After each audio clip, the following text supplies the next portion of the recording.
یا فعل تعجب وہ فعل ہے جو انشاء تعجب کے لیے وضع کیا گیا ہے، یعنی تعجب پیدا کرنے کے لیے وضع کیا گیا ہے۔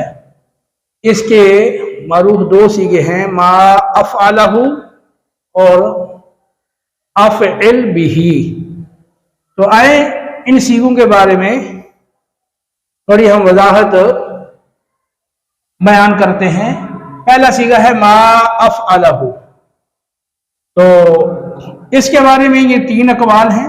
پہلا یہ ہے کہ اندہ سیبوے یعنی سیبوے کے نزدیک ما افعلہ میں جو شروع کا ما ہے یہ نکرہ تامہ بمعنی شے ہے، یہ نکرہ تامہ ہے، آگے کوئی مضاف وغیرہ نہیں ہے، نکرہ تامہ بمعنی شے ہے، یا یوں کہہ لیں کہ یہ ما ابتدائیہ ہے۔ ابتدائیہ کا کیا مطلب ہے؟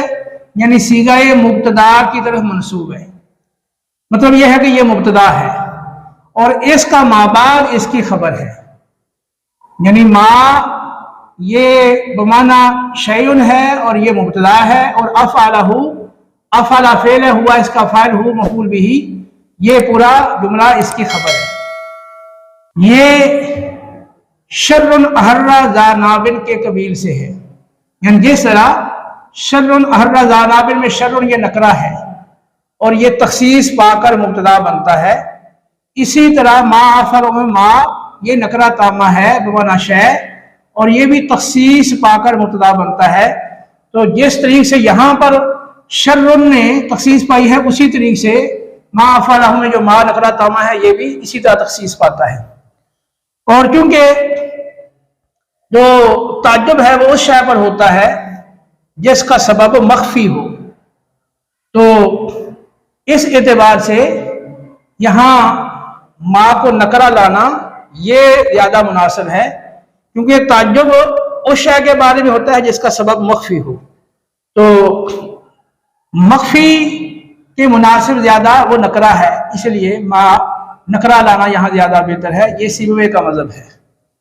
اندر اخفش یعنی اخفش کے نزدیک ما موصولہ ہے اور افعلہ یہ جو ما بعد ہے ما کا، ما کے بعد افعلہ یہ اس کا صلہ ہے اور موصول صلہ مل کر یہ مبتدا ہے اور اس کی خبر محذوف ہے۔ اصل عبارت یوں تھی الذی احسن زید شیء عظیم، تو الذی موصول احسن زید صلہ موصول صلہ مبتدا شیء عظیم یہ خبر ہے۔ تو جس چیز نے زید کو حسین بنایا وہ بڑی شے ہے، ٹھیک ہے۔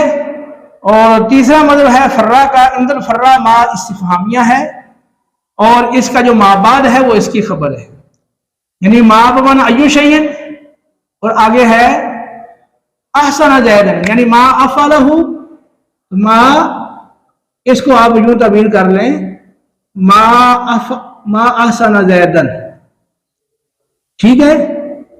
یہ ما احسن زیدن ما افعلہ کی ہی شکل ہے۔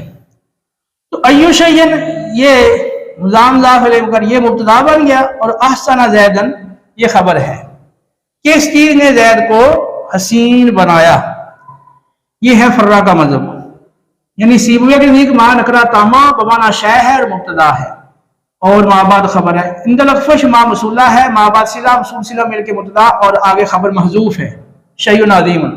اور فرا کے نزدیک ما بمعنی ایو شیئن یہ ما استفہامیہ مبتدا ہے اور افعلہ آگے یعنی یہ خبر ہے، یا اس پہ آپ اس کو اسی کو منطبق کر لیں تو ما بمعنی ایو شیئن مبتدا اور احسن زیدن یہ خبر ہے۔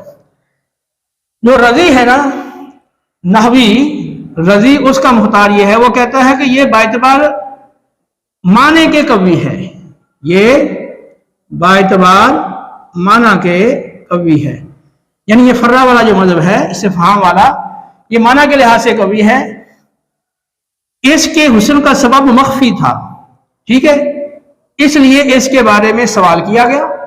یعنی ما احسن زیدن کہتے ہیں کہ زید وہ جو حسین ہے اور انتہائی خوبصورت ہے، تو اس کے حسین ہونے کا سبب حسن کا سبب مخفی تھا، تو اس کے بارے میں پھر سوال کیا گیا کہ ما احسن زیدن یعنی ایو شیء احسن زیدن کس چیز نے زید کو حسین بنایا۔ اچھا، استفہام سے کبھی کسی شے کے بارے میں سوال مقصود ہوتا ہے اور کبھی تعجب مستفاد ہوتا ہے۔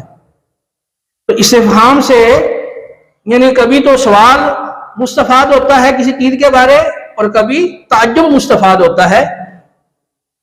تو جیسے ما ادراکا ما یوم الدین، تو تجھے کیا معلوم کہ وہ روز جزا وہ کیا ہے اور وہ کیسا دن ہے. تو جیسے یہاں پر آپ دیکھیں کہ یہ سوال ہے، بظاہر استفہام ہے لیکن مقصود اور مستفاد تعجب ہے. تو استفہام سے کبھی سوال اور کبھی تعجب مستفاد ہوتا ہے، اور یہاں چونکہ تعجب مقصود ہے تو اس لیے ما جب استفہامیہ بنائیں گے تو اسے تعجب بھی مستفاد ہوگا. ما حسن زیدن، زید کو کس چیز نے حسین بنایا. ایک تو یہ ہے کہ سوال کیا جائے کہ کون سی چیز ہے جس نے اس کو حسین بنایا، اس کے بارے میں آپ پوچھنا چاہ رہے ہیں. دوسرا یہ ہے کہ آپ تعجب کر رہے ہیں کہ اتنا حسین ہے، کس نے اس کو حسین بنایا. تو یہ رضی کا مختار تھا، اور گویا کہ رضی نے ماجبار مانا کے فرا کے مذہب کو قوی قرار دیا ہے. تو یہ پہلا صیغہ تھا ما فعلہ. اب اگلے درس میں افعل بہ کی وضاحت انشاءاللہ آئے گی.